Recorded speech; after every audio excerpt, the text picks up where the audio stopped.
Lowe's knows how to help you get the most out of your store run. That's why members save more with My Lowe's Rewards. Earn points towards My Lowe's money on eligible purchases. Get access to member-only deals and free member gifts. Plus, unlock free standard shipping when you reach Silver Key status. So what are you waiting for? Join for free today. Lowe's. We help. You save. Loyalty program subject to terms and conditions. Details at lowes.com/terms. Subject to change.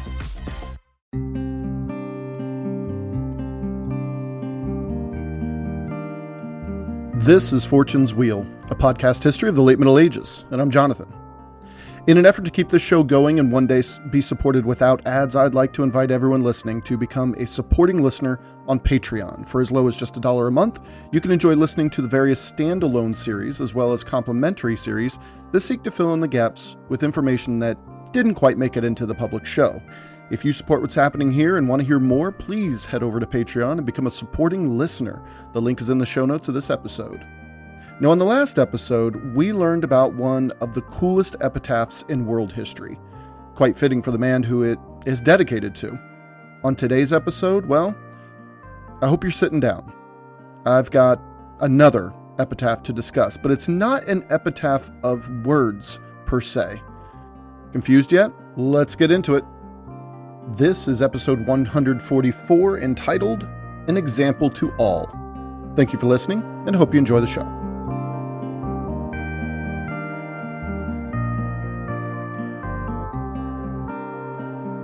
It had been a few years since Matilda of Tuscany had seen her beloved Pope Gregory VII.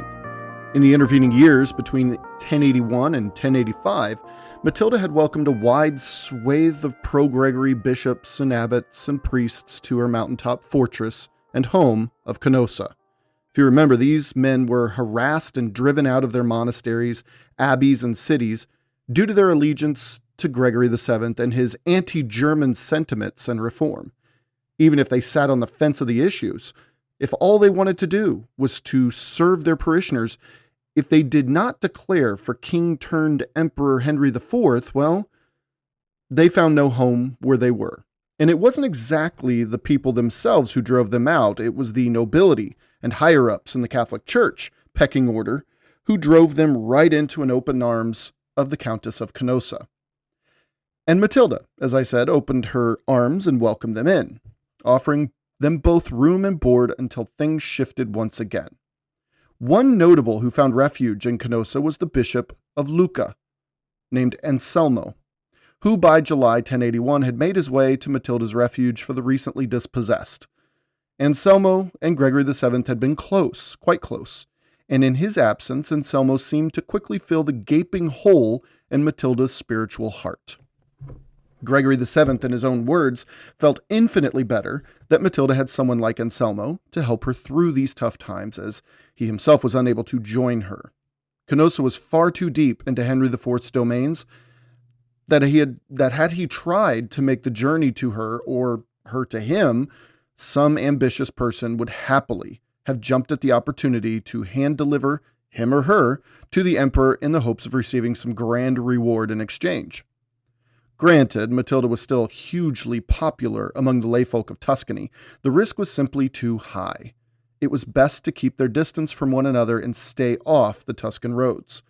A little distance may sting, but the alternative was simply not in the question. So, Matilda and Gregory stayed apart. In fact, when Matilda left Rome back in early 1081, little did they know that neither would ever see the other person again. According to Matilda's biographer, her personal priest Donizone, the arrival of these priests, monks, abbots, and bishops to Canossa wasn't a foregone conclusion when they were booted from their positions at sword point. At first, they had no idea what they were going to do or where they were going to go. Donizone writes, quote, "All were horribly scattered, darkened by the contagion of the heresy of Guiberto, to the point that no place was immune from it. Only the vast home of the Countess Matilda remained pure. This truly was a secure place, a port for the believers. So many, in fact, did the king condemn, hunt, and disrobe." End quote.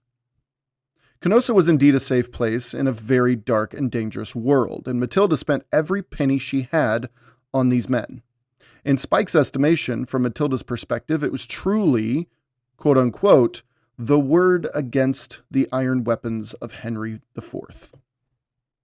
The goings-on at Canossa, with the sudden influx of these rejected holy men, quickly fell into a daily routine. Canossa was by no means a monastery. I mean, Matilda lived there and had her own small army of servants and chambermaids and soldiers. But one could be forgiven if they had arrived and assumed it was a monastery on its surface. After a year or two, Canossa indeed took on the facade of a monastery, what with all the monks and priests who inhabited it. What does this mean? Well, for starters, the rule of St. Benedict had quickly reassumed itself to the pattern of activities each holy man attuned himself to. In addition to this, a hierarchy of positions and leadership also popped up. It wasn't exactly like a monastery, per se, but the basic structures were quite similar. In trying to imagine what Canossa must have been like on a daily basis, I realized that we never really took a look at how monasteries run on the show. So I'd like to do that now in order to better paint the picture of Matilda's life here. Saint Benedict, whom we will talk about in the future, believe me, lived centuries earlier, and he created the systems that would run a monastery and abbey for centuries to come. Strict schedules and activities and positions were outlined in great detail, suffocating detail at times, in his Rule of St. Benedict, and they were absolutely adhered to in the 11th century. The major positions of leadership in a monastery would include the following. The abbot.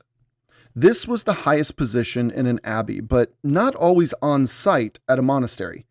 This was a position of prominence and influence outside of the abbey itself, and the abbot was in charge of not only his abbey, but also the small monasteries and churches in a specific region, usually quite small in geography. Matilda's Canossa did not necessarily have an abbot by name, but Bishop Anselmo of Lucca, now stripped of his bishop status, assumed the topmost position of power in Canossa's new clerical class. Though Matilda herself was make no mistake, the undisputed leader in Canossa, when it came to governing the monks, Anselmo took on the role and maintained strict order, as would be the case in a normal abbey or monastery. Next, we have the prior. The prior was the second in charge of an abbey and the topmost position in a smaller monastery, as in if the abbot was not on site. I'm not sure who this might have been in Matilda's Canossa, but knowing that St. Benedict's rule was followed there during the 1080s and 1090s, we can safely assume there was some semblance of a prior there. Other important roles worked alongside Matilda's already established cadre of servants in the fortress. Now, these other roles included the cellarer, who was in charge of food, resources, and clothing supplies, as well as anything else monks may need on a daily basis, candles and other things like that.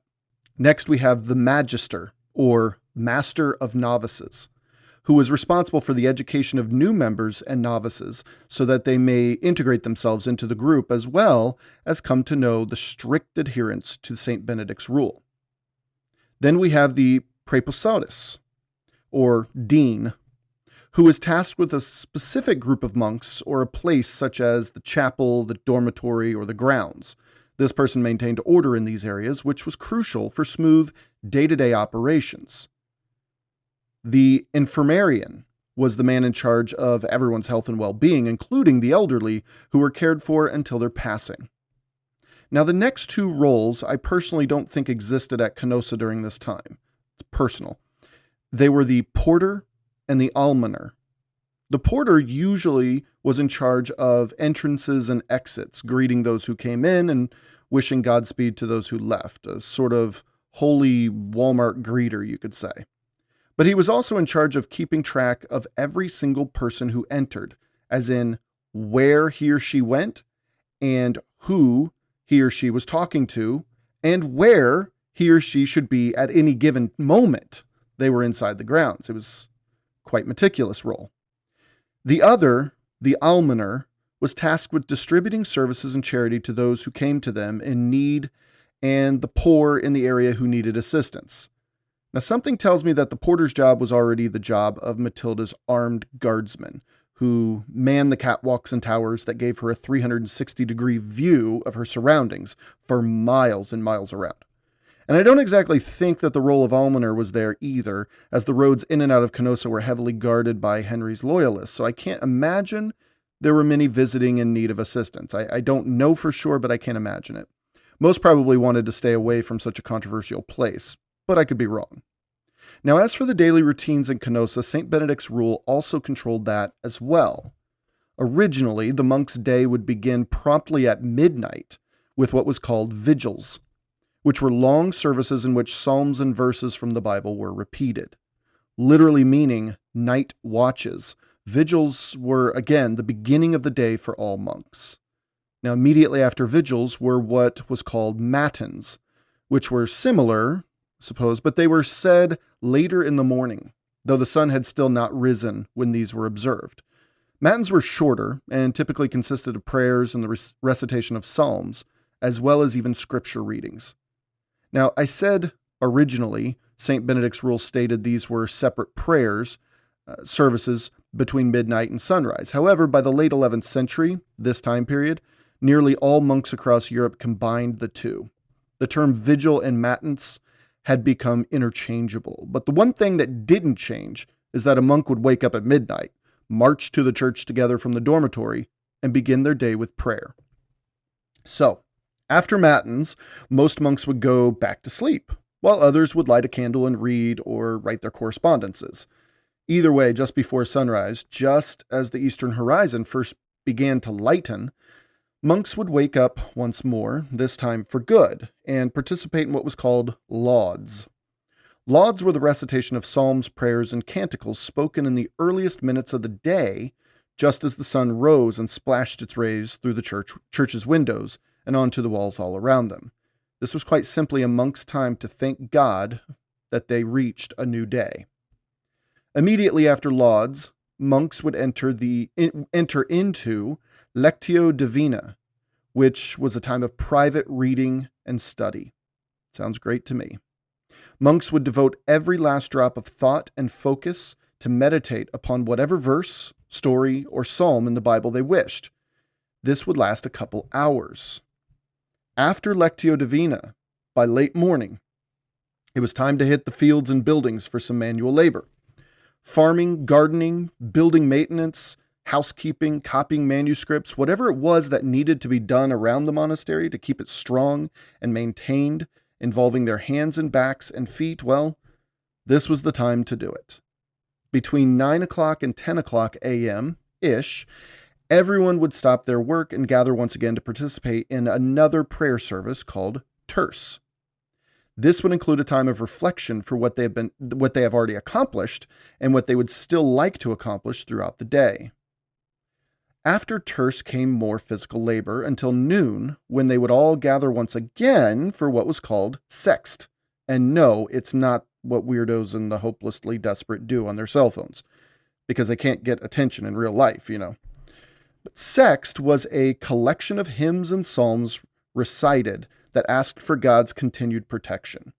This was typically followed up with a bite to eat, maybe a chunk of bread and a glass of watered-down wine, and then off to either some more manual labor or even a little catnap.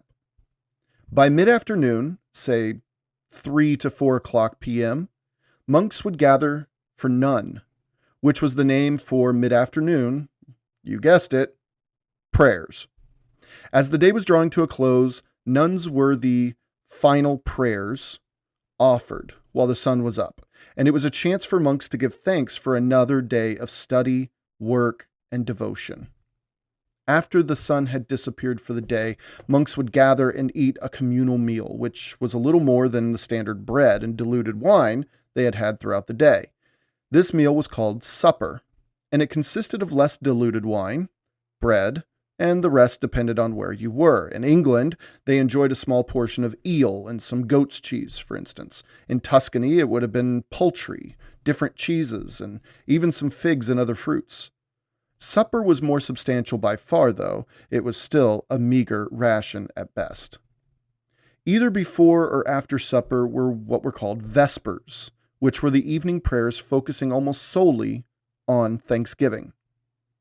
Bedtime was usually between 7 and 8 o'clock p.m., but just before bedtime, monks would head to the church once more and squeeze one more round of prayers in. These were called complines. See, 1,000 years ago, the world was still a considerably superstitious and mysterious place, so monks would pray a prayer of protection against the wickedness of the devil and any attacks upon them by the devil's minions as the sun went down. From the church, monks would walk directly to the dormitories for about 4 hours of sleep before they woke and began the entire routine over again. Now, I told you all of that so that we might keep it in mind going forward in the podcast whenever we discuss monks and priests and the lives they lived. This was the standard routine, day after day. Now, but also, I wanted to show you the routine that Canossa settled into during the 1080s and 90s as all of those exiled holy men descended upon Canossa for safety. Knowing this, author Michelle K. Spike, who visited all of these places in Matilda's story, including Canossa, in her book Tuscan Countess, wrote, quote, "From the beginning of her exile at Canossa, Matilda became a regular participant in the monastic prayers. As I gazed at Canossa's silhouette against the cold blue morning sky and listened to the ethereal cadence of the nuns' chant, I realized that Matilda's years at Canossa transformed her. She was not particularly pious when she arrived, quite the opposite. But time, age, and circumstance changed her very nature. When, in the course of these years, Gregory died, the daily rhythm of prayer and meditation deepened the intimate passion of her youth into a widow's pious love. She imbued the dreams she and Gregory shared with the aesthetic ideals of these disciplined monks, her only companions." End quote. Matilda, in her forced isolation, collected a new family. She would be the ultimate authority within the fortress of Canossa, but when it came to her spiritual life, she fully submitted herself to the rule of Saint Benedict in every way she, as a woman and just someone who isn't a monk, could. Between 1081 and 1086, these monks were her family, and she would defend them and care for them and befriend them with a fierce and loving motherly loyalty. They were hers, and she was theirs. During this same time period, she received and sent letter after letter to her beloved Gregory in Rome, who was being rocked to and fro on the choppy waves of papal politics. She was kept abreast of everything, and she must have been filled with an overwhelming fear at times that was no doubt debilitating. A family is what she no doubt needed, and a family she most certainly had. She followed the treachery of Jordan of Capua as he welcomed King Henry IV over Easter holidays back in 1082. Resulting in an alliance between the two negotiated by Abbot Desiderius of Monte Cassino. Matilda was running out of money by the fall of that same year, and when news of Gregory also running out of money to pay for his protection, well, with that news she begged her family, now called the Church at Canossa, for any and every penny they could send their pope for his protection. Voting to give a portion of their own wealth, the monks agreed. Matilda's new family bought Gregory another 6 months of defense. When in 1083 an unnamed Roman opened the gates to Henry IV, Matilda must have been filled with untold dread for the fate of Gregory. She read about Gregory's last resort, to hole himself up in Castel San Angelo, praying for the ruffian Norman Duke to his south to come to his rescue. But Guiscard was already off trying to conquer the Balkans. Her worry, her dread, it must have taxed her to her very core. Without her family of monks, without her strict daily routine giving her life a purpose and direction, who knows how she would have reacted? Saint Benedict's rule kept her busy, and it kept her devoted, and it kept her on a path of deepening her relationship with the one force that could keep her from going absolutely bananas. Gregory wrote to her often, telling her of the situation, including how in mid-June of 1084, King Henry IV began tearing down the walls of what would become to be called the Vatican. She read about how on June 28th, the German king's army marched straight into Piazza San Pietro, St. Peter's Plaza, the large open plaza with Caligula's massive obelisk still standing. Still stands today, as we know. She must have shed a tear when she read about Antipope Clement III being forcefully installed as the Pope. Matilda followed it all as if Gregory's correspondences were the tabloids of the day. As painful as all of the news must have been for her, she truly believed that Gregory would prevail. How could he not? He was a force not seen in the church in quite some time, and his mission was a sacred mission to cleanse the church of secular interference. How could God possibly deny Gregory this sacred mission? News of Guiscard returning to Apulia arrived, and her heart no doubt soared. But as time wore on and Gregory's words became more and more desperate due to the delay in Guiscard's arrival, those hopes most likely flickered. And when Guiscard's absence emboldened the German king on March 21st, 1084, well, the Romans had had enough of all the warfare. I mean, who could blame them? They were suffering greatly, so Matilda read with wet eyes that the Romans had disavowed Gregory VII and threw their support behind Clement III officially. With this, Clement III was officially the Bishop of Rome. He was the Pope. Just 1 week later, Matilda would receive another letter, a letter that no doubt broke her. She must have wept upon reading how, on March 31st, 1084, King Henry IV of Germany entered St. Peter's Basilica and emerged later that day as Emperor Henry IV of the Holy Roman Empire. And Gregory was a mere 10 minutes' walk from that spot, listening to the fanfare of the crowds and the choirs singing in the distance. Through all of it, Matilda wrote back to her beloved Gregory, a man she recognized as her pope, a man she knew in her heart as Hildebrand still, and she tried her best to offer him solace and kind words. The man she loved above all was in dire straits after March 31st, 1084. But then, a shiver permeated from Apulia all the way north to Germany itself. Guiscard was on the move to liberate Pope Gregory VII from Henry IV's devious clutches and restore Rome to some semblance of balance once again. Upon hearing this, Matilda was no doubt elated. But soon after, she received a letter stating that Gregory was now in Salerno. Wait, why? How? Matilda couldn't wrap her head around how Normans liberating the city of Rome and liberating her beloved Pope, and still ending up with Gregory and the Normans being run off. Well, we here on the podcast know exactly what happened, but I'd like to offer just a small new version of what happened, a different perspective. It's Spike's version. Quote, on May 27, 1084, the Normans strode across the rubble of the Leonine walls earlier torn down by Henry IV.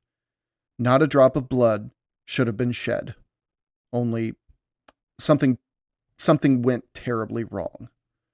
3 days later, Norman knights dressed in full chainmail, anonymous in their cylindrical helmets with conical tops and flat nose pieces, sacked Rome. Sparks flew as their big bray horses clattered over the flat stones, urged forward by their wickedly sharp spurs. The knights plunged 8-foot-long lances into whoever resisted. The screams of anguish must have been horrible as matrons, children, and even nuns were brutally violated. Anyone not murdered was taken as a slave to the Norman encampment. The destruction wrought was worse than the legendary devastations wreaked by the Goths, the Visigoths, or even the Vandals. Smashing doors closed in resistance, the Normans stole the gold and silver from Roman churches, the treasure that the cardinals earlier denied Gregory when he asked their help to defend Rome. Even the tiny church of San Clemente, which stood between the Lateran and the Colosseum, was demolished.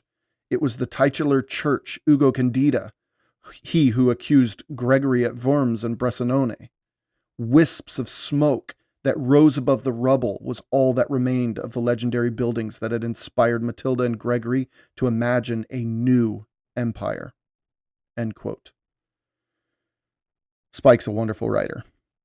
As we know, few survived this debacle at the hands of their Norman saviors. Buildings lay in crumbles, smoke choked the Roman air for days, and the dead were laid to rest a week or more after the smoke cleared.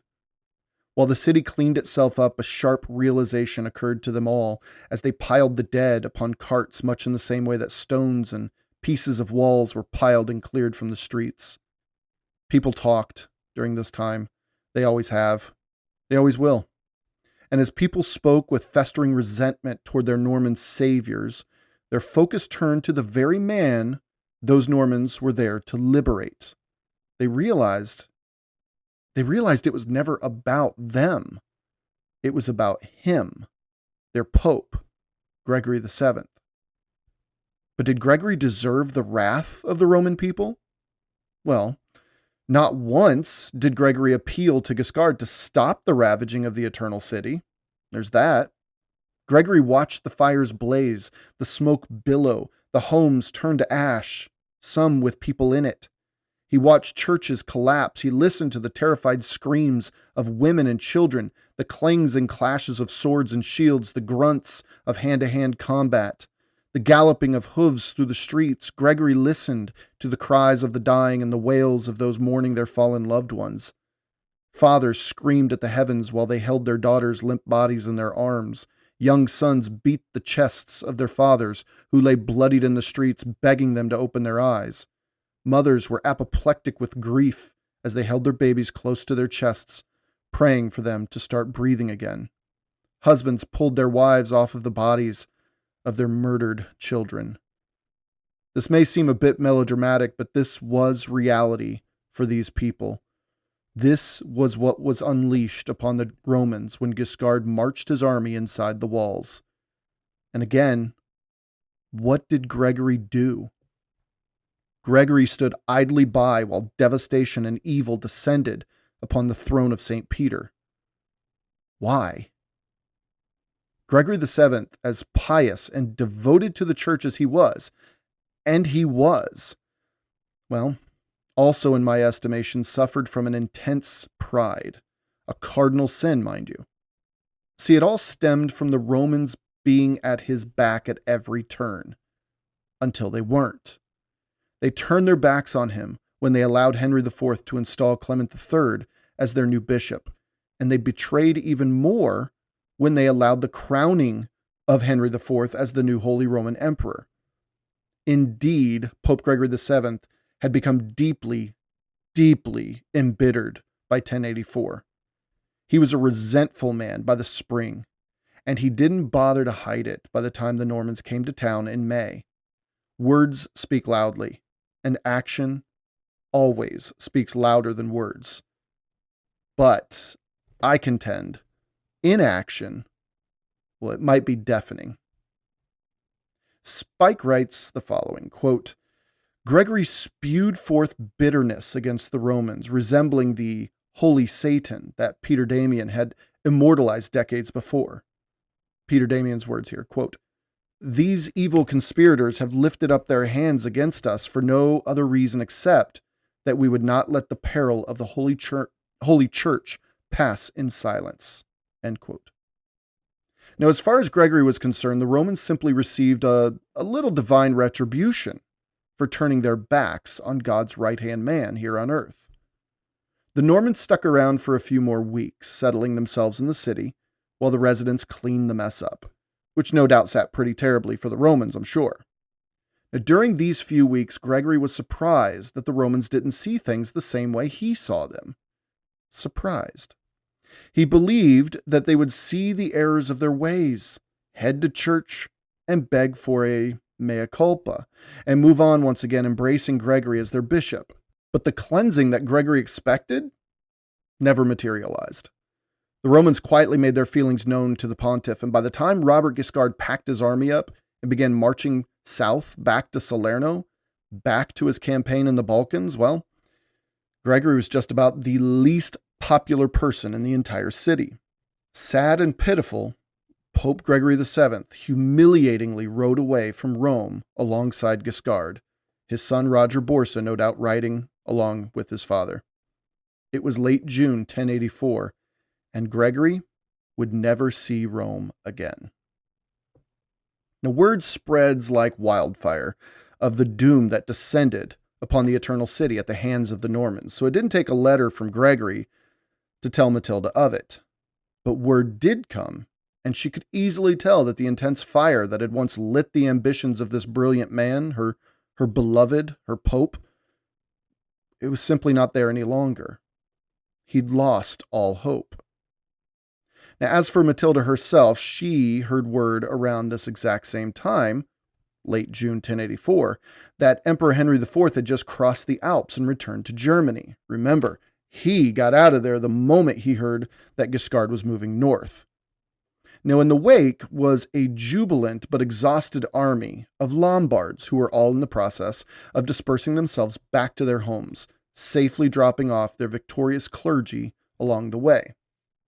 The war for church reform, her and Gregory's shared purpose for decades, was all but snuffed out in 1084. Henry had won. He'd bested both of them, Gregory in self-exile in Salerno, Matilda in self-exile in Canossa, the Holy Roman crown upon his head, and his chosen Pope Clement III at the helm of the church. It was a complete sweep. Gregory was now a guest of his Norman benefactors, and Matilda was currently without money, as she was simply unable to collect much of the taxes throughout her lands for security purposes. So what did Matilda have left then? Well, she had her new family of clerics, but beyond that, what did she really have? Her purpose and her beloved Pope were simply beyond her reach. As Spike said, she should have just faded into the background of history at this point. She could survive indefinitely on her own and release her Holy Family at Canossa. She could have lived comfortably by herself until the day she passed away, not causing any more of the ruckus that might draw Henry's attention back to her. But that wasn't Matilda's style. While Gregory licked his wounded pride down in Salerno, Matilda chose a new path for her life. She decided her story wasn't over. Her guards had always kept her up to date on troop movements and impossible threats, so it wasn't anything out of the ordinary to deliver a report to her of a little commotion at the edges of Canossan territory. It seems a splinter group of the disbanded Imperial Army of Lombards headed home had encamped itself nearby at the village of Sorbara, just north of Modena. On the night of July 1st, 1084, this group, which included the very prominent pro-Henry bishops of Parma and Reggio, had a full meal and washed it all down with red wine, a specific one called, you might recognize it, Lambrusco. Lambrusco was a wine that the locals had been famous for since ancient Roman times, still famous for today. Now, just after midnight, Matilda herself led her own band of soldiers down the high mountain that was her fortress of Canossa. Now, while that Lombard splinter group snoozed, bellies full of meat and red wine, Matilda quietly led her warriors toward them. She and her men reached the Lombards just before dawn. As the sky saw its first hints of color, she ordered a full charge upon the sleeping camp. Spike writes, quote, "Her high-pitched battle cry earned Matilda the title God's Virago," end quote. Now, doing a little research, because I've never heard the word virago before, I learned that it means a strong, bold, or courageous woman. So yeah, Matilda seemed to have shed her damsel status as assumed full-on Valkyrie status. Donizzoni has her screaming, "O Saint Peter, help your army," as she led the charge into battle. It was a bloodbath. Within minutes, many enemy soldiers lay dead or dying, and Matilda was ordering her men to grab what they could from camp that was of any value whatsoever. This included tying up those who could still walk and leading them out of the camp. One in tow was the Bishop of Parma. Now, 3 days later, her men brought to her at Canossa quite a pitiful sight. The esteemed Bishop of Reggio had been found hiding in the forests nearby, and seems how he fled the scene when he heard the commotion. He was naked, having just risen from bed. Now, back in Salerno, Robert Guiscard offered Gregory the most comfortable accommodations, inviting him to stay as long as he needed. Salerno by 1084 was the fifth largest city in Europe, just behind Constantinople, Palermo, Cordoba, and Seville. And it was a big, beautiful, bustling trading port. It's no wonder the Normans moved their capital there. Gregory would find his accommodations more than satisfactory and the weather to be quite fine. As far as Guiscard thought, his job to rescue the Pope was fulfilled, and he was free to sail back to the Balkans and reignite his war against Eastern Rome. And that's precisely what Guiscard did, leaving Gregory by himself. Now, there's no doubt that Gregory had sunken into a deep, deep depression, writing sparingly in those first days in exile. He tried to argue that he had been wronged, that he was still the rightful pope, but his own dictates came to bite him. Dictate 22 specifically states that the Roman Church has never erred and will never err, as it derives its power from God alone, and God is infallible. So if the College of Cardinals voted to depose Pope Gregory VII from the papacy and then chose to vote to install Clement III on the throne of St. Peter, then, well, it has to stand, right? No mistake was made, according to Gregory's own dictates. So what was he to do? The church deposed him, and no mistake was made. Therefore, he was no longer pope. Case closed, right? Well, Gregory himself exposed his own dictates for their intrinsic contradictions. See, Dictate 19 states that the pope cannot be judged by anyone. By deposing the pope, did not the College of Cardinals pass judgment on Pope Gregory VII? No answer was found to that moment. But it seems that Gregory's own dictates were not as infallible and unchallengeable as he'd sold them originally to be. All hope was lost until word came of Matilda's defiant stand. By attacking pro-Henry soldiers and succeeding, quite fully, even taking a couple high-ranking pro-Henry bishops in the process, Matilda had stuck a small but rebellious middle finger up at the new Holy Roman Emperor, her pipsqueak tyrant of a cousin, Henry IV. Upon hearing this news, Gregory received a little spring in his step. He began attending more than just Mass at the local Benedictine monastery just around the corner from him, a monastery that still stands today, mind you. Walking the streets of Salerno, Gregory must have heard a number of different languages in the cosmopolitan city, and heading down a hill, he came to the largest and most advanced school of medicine throughout all of Christendom, including those found in Eastern Rome. It offered a 5-year curriculum in 1084, according to Spike, that is, with classes taught by both men and women. Legend says that in the 800s, a Jew named Hellenus, a Greek named Pontus, an Arab named Adela, and a Latin named Salernus all met and created this school of medicine, drawing in all medical knowledge from the collected wisdom of humankind. But in 1080, just a few years prior to Gregory's arrival, the prestige of this already world-renowned medical school would be catapulted by the arrival of a man named Constantine the African. Constantine the African was still around when Gregory visited the school. Spike tells us that Constantine the African studied medicine across the Arab world, from Baghdad to Cairo, and that he was presented to Guiscard by a caliph as a gift. He brought with him knowledge of the human body unknown to the West at the time, as well as the proper application and effects of certain dosages of tinctures and herbs. From Constantine the African's contributions intermingling with the already established wisdom of Western doctors in Salerno, well, from this emerged a new way of life that would sweep the Mediterranean world. This new way of life centered itself on moderate daily exercise, wine, seafood, and small light meals throughout the day. Today, we call this the Mediterranean diet. And yes, it stems from Guiscard's Salerno in the 1080s. Pope Gregory VII was witness to the creation of this Mediterranean diet, though he could hardly have known it then. No one could. However, the fresh air and clean food and full sunshine, the Tyrrhenian Sea lapping its waves in the distance, None of it could quite pull him out of his fatal case of depression, as Spike calls it. Even news of Matilda's defiant stance, though encouraging, it was still not enough. Early in 1085, Gregory consecrated a church, since called the Church of St. Gregory, but not much occurred in this time in Salerno. Rome was trying to heal, but he was by absolutely no means welcome anywhere near the city. It seems, though, that the people of Salerno had embraced their pope, which was a small comfort. What he needed, though, he needed Matilda.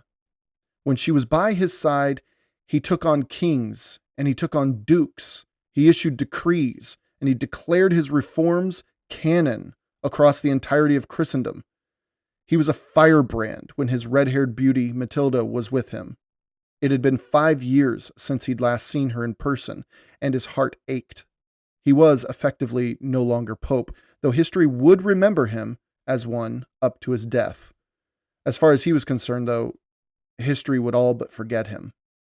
Spike writes, quote, "The sadness in his heart became an illness of his body," end quote. On May 25th, 1085, while Guiscard made his new camp on Kefalonia, Pope Gregory VII, Hildebrand, lay in his bed surrounded by his new friends in Salerno. Those by his side watched him take his very last breath, praying and reciting psalms all the way up to the end. Reports say that the last thing Gregory said when he passed away was the 45th Psalm. So I looked it up. Psalm 45 is known as a royal wedding psalm, which is a psalm recited in celebration of the marriage between a king and his new queen. And speaking literally, yes, it can certainly be used in this way. However, another more interesting interpretation of Psalm 45 reveals something about what was going on in Gregory's mind when he passed away. Psalm 45 is a poem linking the king and queen, but the king is Jesus Christ, and the bride is the church itself. The monarch in this poem was never some secular ruler. It was the supreme ruler. And the bride was never a wife, but the church as a whole, the thing to be protected and revered and honored. This was Gregory's last parting words to the world. Keep the church clean. Honor the church. Revere the church. And prepare the church for Christ's return. Now, I'm not evangelizing, I promise. Far be it of me to do that. But this is merely my interpretation of the scene, and speaking from a storytelling standpoint, it fits pretty nicely with the character of Pope Gregory VII. There was just one more thing he's recorded as saying in his final breaths. This too speaks volumes in my opinion. Pope Gregory VII is quoted as saying, "Dilexi iustitiam et odivi iniquitatem. Propterea morior in exilio." This translates to, "I have loved justice and hated iniquity. For that reason, I die in exile." Now, Gregory, up to his last dying breath, believed himself to be a victim of being too just and too righteous and too passionate. Take that for what you will. Not only were those his dying words, but with slight alterations to the Latin, that is, I to he and the like, it's what's also written on his epitaph, on his tomb. But I would like to provide an alternate epitaph, one far more enduring and impactful than the one on his tomb. This one, this epitaph, it isn't words. Follow me here. 1 week later, word arrived in Canossa. Matilda was 39 years old at the time, and though she was never officially a widow, Spike says, quote unquote, the world acknowledged her loss. Donizzoni records the following, quote, "Great weeping arose at the death of Pope Gregory, who Jesus Christ Lord transported into the kingdom of heaven 7 days before the end of the month of May. The monks wept. A monk, it is noted, was he. The priests wept and also mourned the laity, whose sincere faith kept them far from the schismatics." End quote. Now, schismatics, by the way, was all over the records of the time. It was a denunciation of pro-Henry factions saying they sought only to split the church into pieces rather than unify under one pope. Not a good thing to be called, to say the least. Word quickly spread across Christendom of Gregory's death, and Matilda's enemies became emboldened, namely Emperor Henry IV, who officially deprived Matilda of her lands in the Lorraine, instead gifting them to Godfrey of Boulogne, her adopted stepson. This was June 1st, 1085. It was now set in stone. Matilda was landless in the eyes of her king. Remember, Tuscany was a duchy of the German kingdom, and she was utterly devoid of any friends beyond the walls of Canossa. There couldn't have been a time when she felt more alone than she did at that moment. Alone, except for her new family of monks and clerics, Matilda was fueled by both anger and passion. She had been wronged at every turn, but she was still fueled by the passion of her life's purpose, to ensure the Gregorian reforms lasted.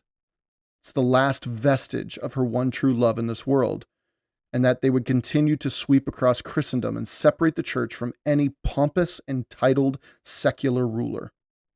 But she had been neutered of her lands in Tuscany, her lands in Lower Lorraine, and she was housebound from collecting taxes even in her surrounding villages. How could she lead a campaign of church reform under such circumstances? The Normans, interestingly enough, had an answer for her. Which Normans, you ask? Roger Borsa of Apulia, Jordan of Capua, Count Roger of Sicily, even Bohemond.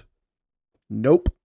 If you remember from way back, Normandy in the mid-1080s was dealing with yet another split between father and eldest son. William the Conqueror, King of England and Duke of Normandy, had driven his son into exile once again, and Normandy erupted once again. During this mini-civil war of sorts, that same son, Robert of Normandy, or as history knows him, Robert Curthose, fled the duchy on what he stylized as a pilgrimage to the Holy Land. Leaving Normandy, he traveled through French monarchical lands, as well as innumerable counties, duchies, and marches throughout Lower France. He hit the Alps, and he managed the beautiful, sweeping vistas and treacherous heights. He emerged in Lombardy, in northern Italy. Wherever he went, he charmed his way into a lord's home, and he spread his face and his deeds and his future prospects, that is, being the heir to the Duchy of Normandy, far and wide. Though Robert Curthose was most certainly on a holy pilgrimage to Jerusalem, he was also on a bit of a campaign trail. See, he knew his father's age, and he knew he just had to wait it out.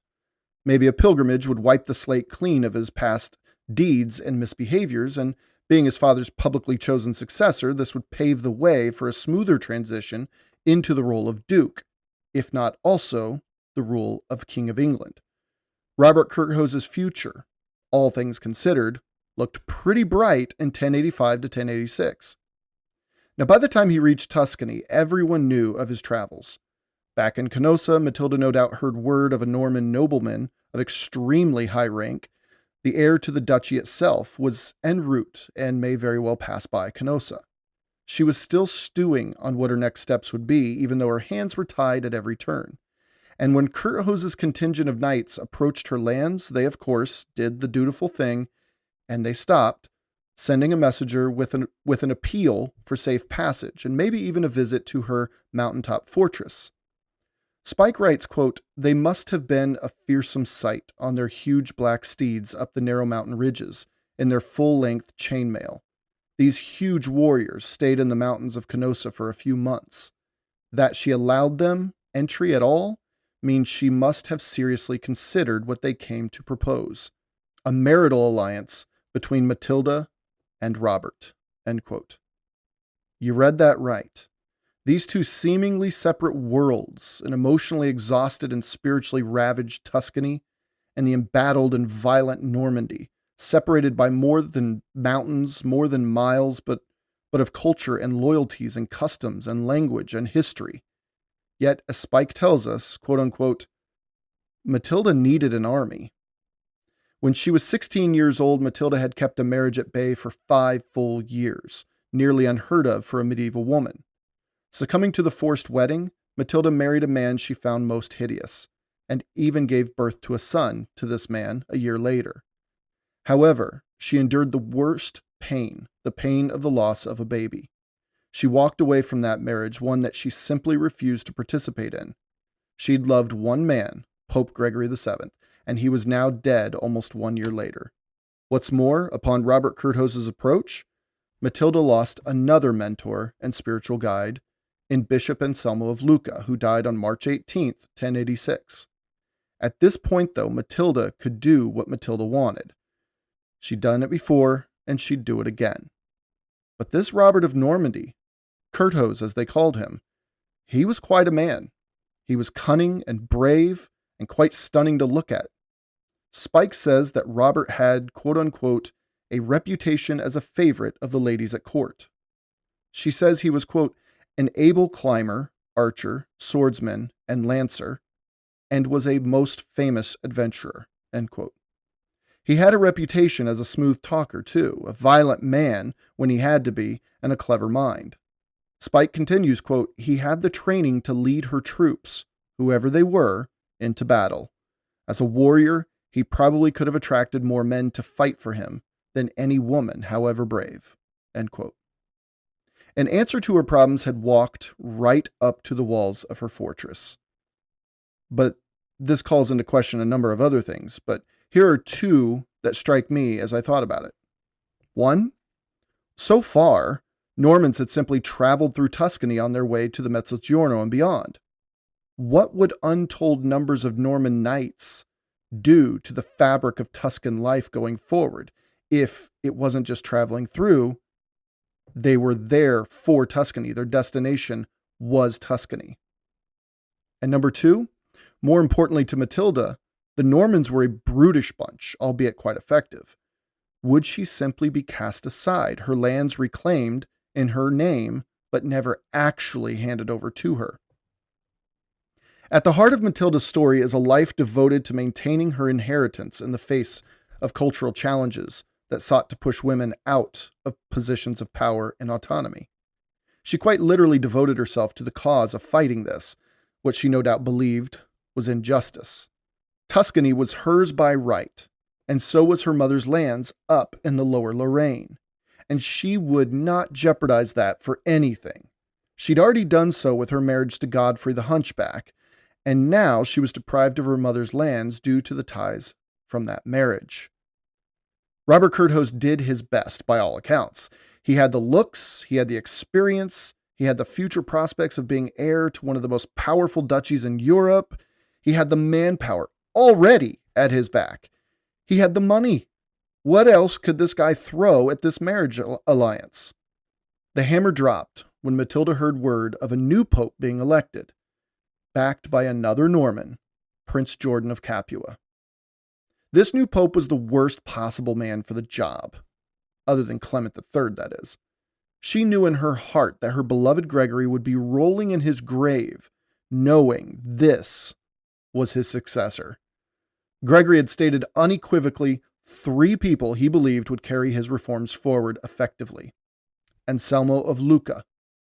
He had just died, though. Bishop Odo of Ostia, or Bishop Ugo of Lyon. But the College of Cardinals had other plans, and the person they chose had played the fence of Italian politics for far too long for Matilda's comfort.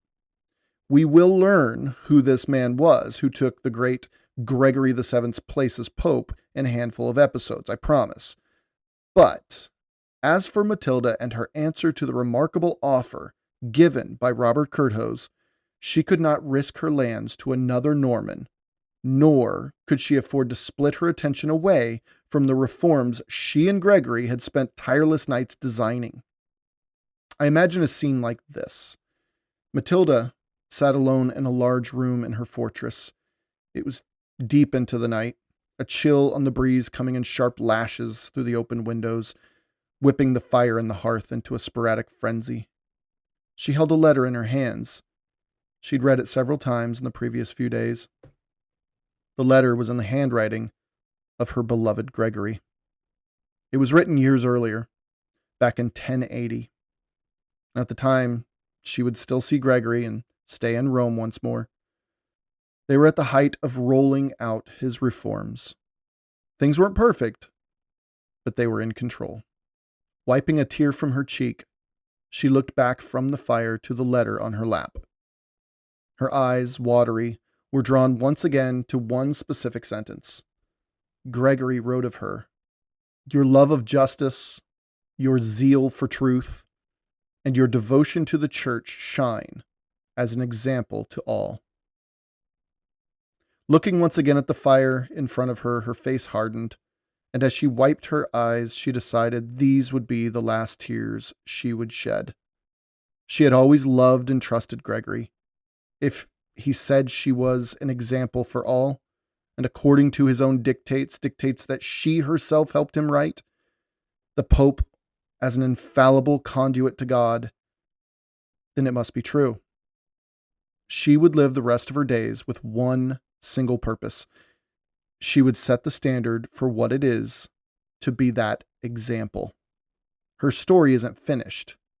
Nowhere near finished. Matilda would become Gregory's epitaph. In word, in deed, Matilda would finally embark on her life's mission. Everything before this was merely an origin story for a monumental figure in medieval history. In the end, Matilda would choose to remain alone in her fortress of Canossa. Robert Curthose, heir to the Duchy of Normandy and possibly the Kingdom of England, was forced to just shake his head with a laugh and a shrug of the shoulders and move on. He never made it to the Holy Land, but his name had spread far and wide, which will come in handy in about a decade, so just keep that in mind. As for Matilda, she re-devoted herself to her new family, sans Bishop Anselmo of Lucca, and what she and her monks would produce over the next 9 years would set the stage for generations of conflict and carnage. It was Matilda's little group of monks, her tiny little mountaintop think tank, who would design and create the case for Christian holy war, also called crusade. Thanks for listening. Until next time.